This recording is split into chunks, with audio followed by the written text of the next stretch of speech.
ছত্তিশগড়ের খারতের লক্ষণেশ্বর মন্দির, যা কিনা ভগবানকে উৎসর্গিত এবং এটি রামায়ণের সময়কাল থেকে নির্মিত হয়েছিল। এই জনপ্রিয় ধর্মীয় স্থান ও তীর্থ শহরটি জাঙ্গিকির চম্পা জেলায় অবস্থিত এবং রাজ্যের রাজধানী রায়পুর থেকে 120 কিলোমিটার দূরে। খারতকে ছত্তিশগড়ের কাশী বলা হয়। এর কারণ এই স্থানটি মোক্ষদায়িনী, যা কিনা জন্মচক্র থেকে মুক্তি পেতে সাহায্য করে। লক্ষণেশ্বর শিব মন্দিরে হাজার হাজার ভক্তদের সমাগম হয় এবং শিবরাত্রি ও শ্রাবণ মাসে এই সংখ্যা আরও বেড়ে যায়।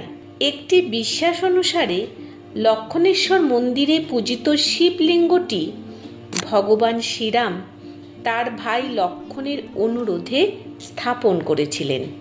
এই প্রাচীন মন্দিরে অবস্থিত শিবলিঙ্গটিকে লক্ষলিঙ্গ বলা হয়। এর কারণ এতে লক্ষ লক্ষ ছোট ছোট ছিদ্র রয়েছে।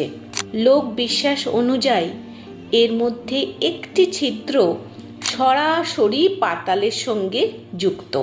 ভক্তরা যতই জল ঢালুন না কেন, সেই গর্ত কিন্তু কখনোই পূর্ণ হয় না। এমনই আরও অজানা তথ্যের সন্ধানে আমাদের এই চ্যানেলটিকে সাবস্ক্রাইব করুন।